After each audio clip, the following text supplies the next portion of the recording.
বিশাখা, ও বিশাখা, বের হয়ে আয়, আজ তোকে ছাড়বো না। কি হয়েছে? এত সকালে চেঁচামেচি করছো কেন? তুমি কি চেঁচামেচি ছাড়া থাকতে পারো না? এটা কি? মাছের মাথায় মাথা ভাগ করা হয়েছিল, আমার ঝুড়িতে একটাও মাথা নেই। আমি রান্নাঘরে রেখে পুকুরে জল আনতে গিয়েছিলাম, এসে দেখি ঝুড়ি খালি। তুই চুরি করেছিস। আমি চুরি করব?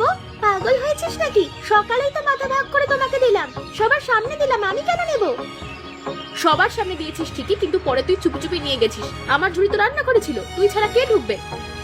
দেখো দিদি, মিথ্যে অপবাদ দিবা না। আমি নিজের কাজে ব্যস্ত ছিলাম, তোমার ঘরে যাওয়ার আমি সময়ও পাইনি। হয়তো বিড়াল নিয়ে গেছে। বিড়াল? বিড়াল কি রান্নাঘরে দরজা খুলে নিয়ে যাবে? আমাকে বোকা ভেবেছিস? তুমি নিজের জিনিস সামলাতে পারো না, আবার দোষ দিচ্ছ আমাকে। সব সময় আমার দোষ। কারণ তুই সবসময় চালাকি করিস।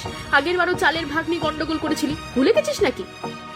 সাবধানে কথা বলবে দিদি, এই সকালে তোমার সাথে আমি কোনো ঝামেলা করতে চাই না। তুমি এখন এখান থেকে চলে যাও। আমি যাচ্ছি, কিন্তু তোকে আমি ছাড়বো না। আরে তোরা দুই যা, সকাল সকালে তো ঝগড়া করছিস কেন? একটু ঠান্ডা হ। তোদের ঝগড়ার জন্য বাড়িতে টিকতে পারি না। কাকিমা, তুমি বিচার করো, মাথায় মাথা ভাগ হলো। আমি রান্নাঘরে রেখে পুকুরে এসেছিলাম জল নিতে, এসে দেখি ঝুড়ি খালি। কুকুর অথবা বিড়ালে নিয়ে গেছে, সমাধান করে দিলাম। এবার তোরা থাম দেখিনি। মাথা চোর, আমি ঠিক খুঁজে বের করব। আরে আজকে তো বেশ রাজকীয় আয়োজন। মাছের মাথা দুটুকরো করে ভাগ করা হয়েছে নাকি? হ্যাঁ গো, তুমি একটা নাও, আমি একটা নিলাম। ভালো করে খাও, কতদিন এত বড় মাছের মাথা খাওয়া হয়নি।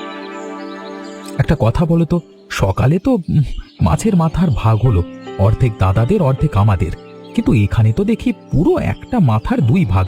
তুমি দাদাদের অংশটা চুরি করনি তো? কি যে বলো, আমি কেন চুরি করব? সকালের ভাগের মাথা আমি রান্নাই করিনি, ওটা তো ভাজি করে ঢেকে রেখে দিয়েছি। কাল রান্না করব ভেবেছি। তাই নাকি? তাহলে এই মাথা এলো কোথা থেকে? আরে এটা তো আমার ভাই বিনাশপুরে দিয়ে গেছে, বললো নদী থেকে টাটকা মাছ পেয়েছে তাই দিয়েছে। বিনাশ দিয়েছে?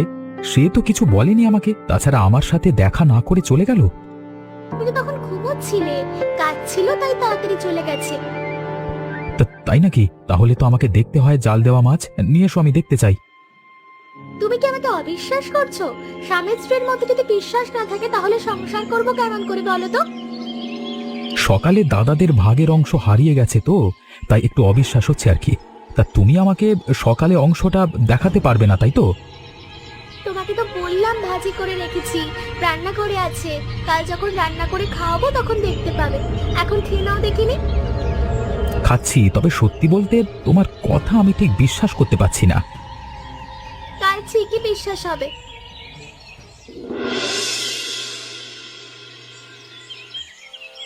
দেখেছিস তো বিক্রম, দুই ঘরের শান্তি কেমন দিনে দিনে শেষ হয়ে যাচ্ছে। আগে তেমন ছিল না। কি আর বলবো দাদা, সকাল থেকে রাত ঝগড়া আর ঝগড়া। মাছের একটা মাথা নিয়ে এত অশান্তি হবে ভাবিনি। মাথা না, আসলে সমস্যা হলো ওদের মানসিকতা। সারা দিন বাড়ি থাকে তো, তাই কি করবে বুঝতে পারে না। খালি মাথার মধ্যে কুটবুদ্ধি। একেবারে দুই বউ একই রকম। হ্যাঁ, কি করা যায় দাদা? ওদের মধ্যে এমন ঝামেলা চলতে থাকলে তো কবে দেখবে একে অপরকে ধরে মারছে। ওদের তো থামাতে হবে, তাই না? একটা বুদ্ধি বার করতে হবে যাতে আর কখনো ঝামেলা না করে। হ্যাঁ হ্যাঁ দাদা, ঠিকই বলেছ। এভাবে তো সংসার চলতে পারে না। আমরা দুই ভাই মিলে এত কষ্টে সংসার সামলাই, আর ঘরের ভেতরেই যদি অশান্তি থাকে তাহলে কিছু ভালো লাগে না। বিক্রম ভাই, আজকে আমার আর কাজ করতে মন চাইছে না। মাথাটা কেমন যেন ধরেছে। একটা কাজ করো দাদা, তুমি ওই গাছের নিচে ছায়ায় গিয়ে বসো। অল্প কিছু চারা আছে, এগুলো লাগিয়ে তারপর যাব। আমি আর বসছি না, একেবারে বাড়ি গিয়ে বিশ্রাম নেব। তুই তো জানিস আমার মাথা ধরলে বিশ্রাম না নিলে হয় না। তাহলে আর কি করা, তুমি বাড়ি যাও, আমি কাজ শেষ করে আসছি। ঠিক আছে ভাই, আমি তাহলে আসি রে। কি গো, এত তাড়াতাড়ি বাড়ি চলে এলে যে? শরীর খারাপ নাকি? শরীর খারাপ না, তাড়াতাড়ি ঘরে চলো, তোমাকে একটা জিনিস দেখাবো। আরে এত ডিম কোথায় পেলে? দেখে তো মনে হচ্ছে হাঁসের ডিম। ধানের জমিতে কাদা সরাতে গিয়ে পেলাম। মনে হয় বুনো হাঁস ডিম পেড়ে রেখে গেছে। আমি চুপচাপ গামছায় বেঁধে নিয়ে চলে এলাম, বিক্রমকে কিছু বলিনি। বাপরে, বিক্রমকে না বলে নিয়ে এসেছো? আমার তো বিশ্বাস হচ্ছে না, সত্যি তোমাকে কিছু বলেনি? না না, কাউকে কিছু বলিনি। ডিমের কথা জানাজানি হলেই আবার ভাগাভাগির কথা উঠবে, আর ভাগাভাগি মানেই তুমি আর বিশাখার মধ্যে নতুন ঝামেলা। রোজ রোজ এত ঝামেলা ভালো লাগে না। ঠিকই বলেছো, ডিম ভাগাভাগি হবে, আবার আমার ভাগের ডিমও চুরি করে নিয়ে যাবে। দেখলেন না মাছের মাথা নিয়ে কি হলো? তাই ভাবলাম চুপচাপ রাখাই ভালো। তবে বারবার ছোট বউকে চোর বলা তোমার ঠিক হচ্ছে না। মাছের মাথা ছোট বউ নিয়েছে, তার কোনো প্রমাণ তুমি দেখাতে পারবে না। এই জন্য বলি কি, ওকে আর চোর বলো না। হ্যাঁ, ছোট বউকে কিছু বললে তোমার খুব লাগে, তাই না? কেউ যদি চুরি করে তাকে আমি কি বলবো? তোমার সাথে দেখি কোনো কথা বলা যায় না, ভালো কথা বললেই সেটা বাঁকা ভাবে নাও। শোনো, আমার এখন সত্যি সত্যি মাথা ধরেছে, তুমি রান্না করো গিয়ে, আমি ঘুমাবো। হ্যাঁ, আমি তো জানি আমার কথা তোমার কখনোই ভালো লাগবে না। ঠিক আছে, আমি গেলাম। কাকিমা, একটু শুনবেন? কৈলাসদের বাড়িটা কোন দিকে বলতে পারবেন? কে বাপু তুমি? আগে তো এই গ্রামে দেখিনি, কার খোঁজ করছো? আর একবার বলো। আমি সুমিত, কৈলাস আমার ছোটবেলার বন্ধু। আমরা একসাথে স্কুলে পড়তাম। ক্লাস 9-এর পরও পড়া ছেড়ে গ্রামে চলে আসে।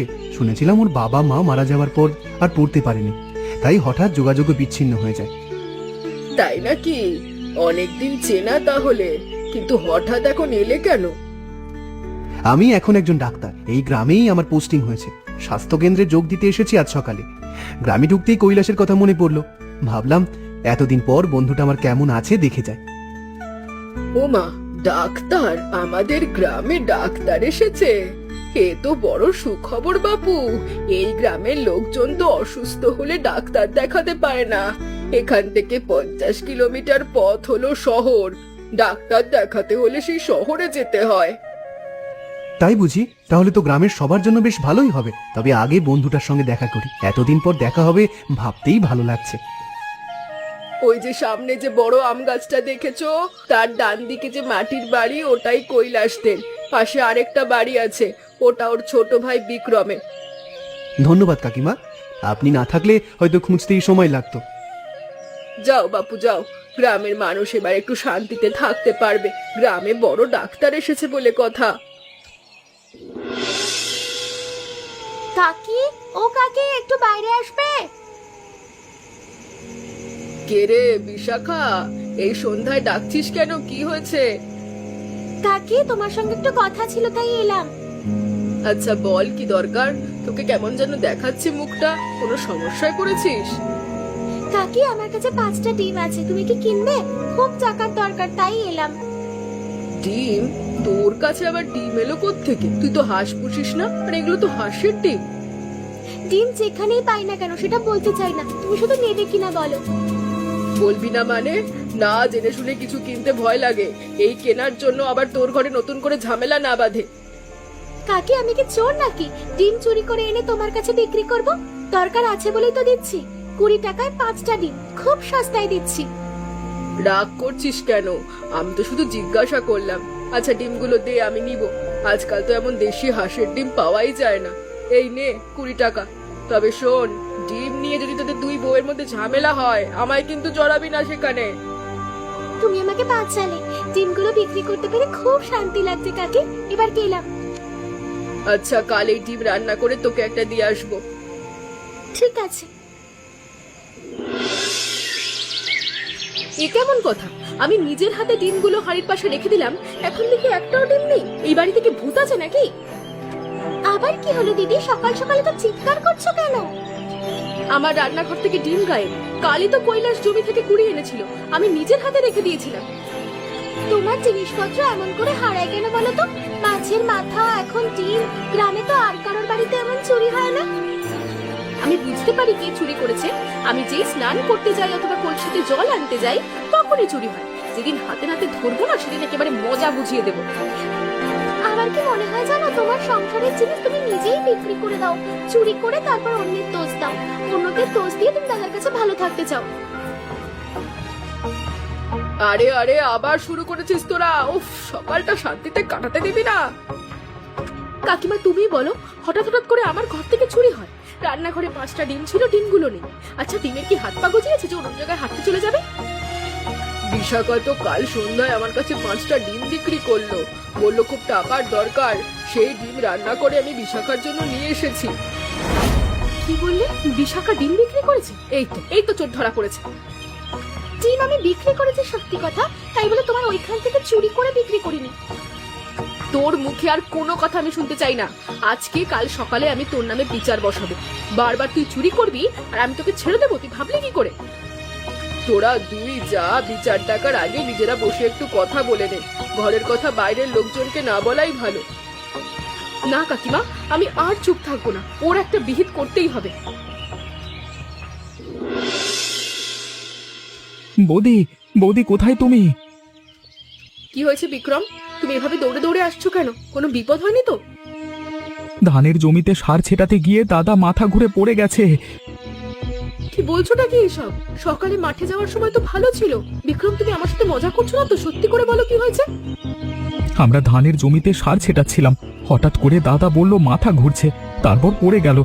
আমি আমি আমি ধরে ফেলবার আগেই দাদা ধপাস করে পড়ে গেল।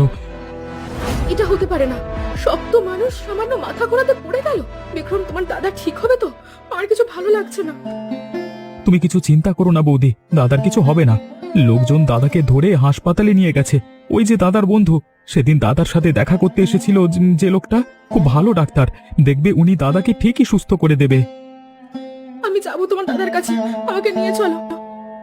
চলো বৌদি, দেরি করবার দরকার নেই।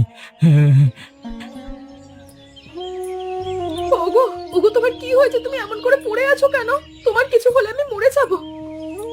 বৌদি, তুমি এমন করছো কেন? আমার উপর ভরসা রাখো, আমি কৈলাসের কিচ্ছু হতে দিব না। আবার বন্ধুকে চলে যেতে দিতে পারি না।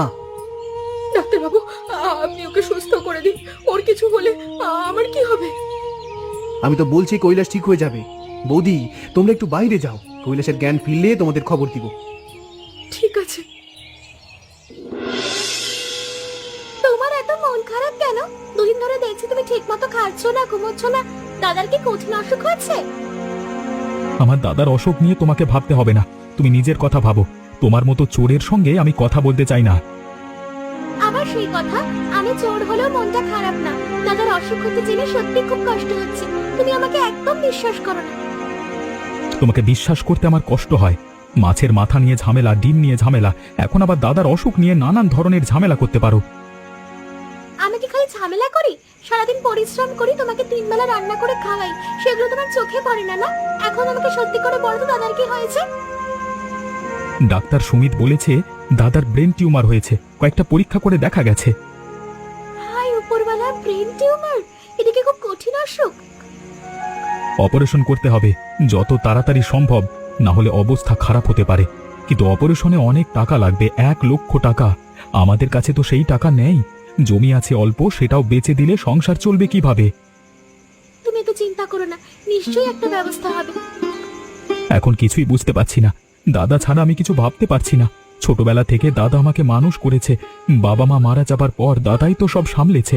আজকে যদি দাদার কিছু হয়ে যায়? এমন কথা বলো না দাদা, ভালো হয়ে যাবে। ডাক্তার সুমিত তো আছে। আশা আছে, কিন্তু টাকার দরকার। কালই বলেছে কিছু টাকার জোগাড় করতে, না হলে অপারেশনের তারিখ ঠিক করা যাবে না। গ্রামের মানুষ গরিব, কার কাছে চাইবো? কারা এত টাকা দেবে? এখন শান্ত হও, কাল একটা ব্যবস্থা ঠিক হবে। হ্যাঁ, একটু ঘুমানোর চেষ্টা করব। কালকে সকাল হলে টাকা জোগাড় করতে হবে। সুমিত, হ্যাঁ রে, ঘুম হলো? কেমন লাগছে এখন? শরীরটা ভারী লাগছে রে, মাথার ভেতর হালকা ব্যথা করছে। তুই সত্যি করে বল তো আমার কি হয়েছে? আরে পাগল, এমন কিছু হয়নি। একটু অসুস্থ হয়েছিলি, তাই ভর্তি করেছি। 2-1টা পরীক্ষা করা হয়েছে, তুই এ নিয়ে চিন্তা করিস না তো। আমাকে বাচ্চা ভাবছিস? আমি বুঝতে পারছি আমার কঠিন অসুখ হয়েছে। তুই চুপ করবি? আমি না বলেছি তোর তেমন কিছু হয়নি? আমার মনে হচ্ছে তুই আমার থেকে কিছু লুকাচ্ছিস। সুমিত, আমাকে তুই বলতে পারিস, আমার যা কিছু হোক না কেন আমি সেটা মেনে নেব। তুই এত চিন্তা করছিস কেন? শোন, তোর মাথায় ছোট একটা অপারেশন করতে হবে। অপারেশনটা হয়ে গেলে তুই পুরোপুরি সুস্থ হয়ে যাবি। অপারেশন? অপারেশন করতে তো অনেক টাকার দরকার। এত টাকা কোথায় পাবো? অনিতা, বিক্রম ওরা তো এত টাকা জোগাড় করতে পারবে না। এই 1 লাখ টাকা লাগবে, আমি 50,000 টাকা দিব, বাকিটা বিক্রম জোগাড় করবে বলেছে। তুই আমার এত বড় উপকার করবি? সত্যি রে, তোর মতো বন্ধু পাওয়া ভাগ্যের ব্যাপার। এত কথা বলিস না তো, এই মুহূর্তে বেশি কথা বলা তোর জন্য ঠিক না। তুই একটু ঘুমানোর চেষ্টা কর, এই অপারেশনটা করা হলে তুই আগের চেয়ে অনেক ভালো থাকবি। আমি বেঁচে থাকবো তো? এই সুন্দর পৃথিবী ছেড়ে আমার একদম যেতে ইচ্ছে করছে না। আমি তোদের সবাইকে নিয়ে বাঁচতে চাই। আমি তো আছি, আমার উপর কি তোর একটু ভরসা নেই? তোর উপর আমার পুরোপুরি ভরসা আছে। ভাগ্যিস ডাক্তার হয়ে তুই এখানে এসেছিলিস, নইলে আমার অবস্থা খুবই করুণ হতো। এবার একটু চোখ বুজে ঘুমানোর চেষ্টা কর, কেমন?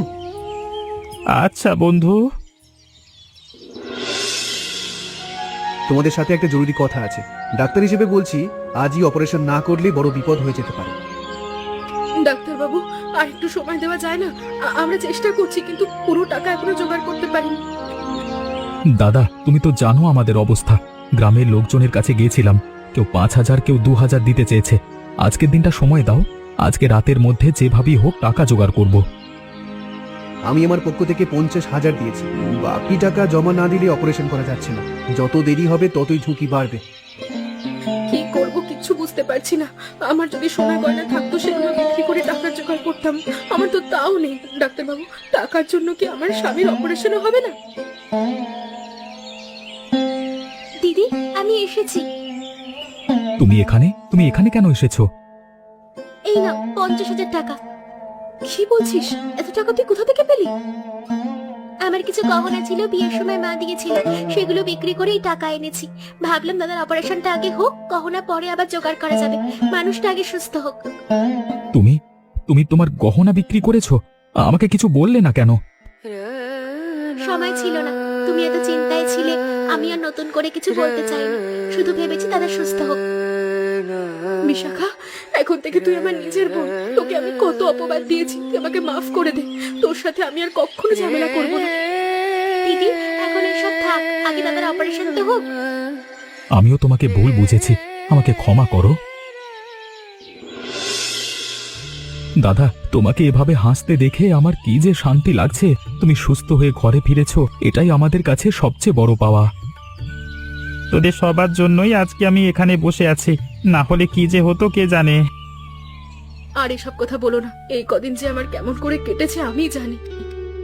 দাদা, এখন থেকে কিন্তু তোমাকে সাবধানে থাকতে হবে। ডাক্তার সুমিত বলেছে আর বেশি পরিশ্রম করা যাবে না। হ্যাঁ দাদা, এখন থেকে মাঠের ভার আমি সামলাবো, তুমি শুধু দেখাশোনা করবে। বেশি রোদে যাওয়া, সারাদিন কাদা পানিতে থাকা, এসব আর না। ঠিক আছে রে, আমি তোদের কথা শুনবো। আমি বুঝতে পারছি আমাকে ছাড়া তোরা ভালো থাকবি না। তোদের ঝগড়া তো আর কানে যাচ্ছে না। ঝগড়া শুনতে আমি চলে এলাম। তুমি আমাদের সাথে রসিকতা করছো বুঝি? শোনো কাকি, আমরা আর কখনো ঝগড়া করব না। শুনে শান্তি লাগলো। এই দেখ, আমি কৈলাসের জন্য মাছের মাথা রান্না করে নিয়ে এসেছি। মাথা ভাগাভাগি নিয়ে তোরা দুই যা আবার ঝামেলা শুরু করিস না যেন।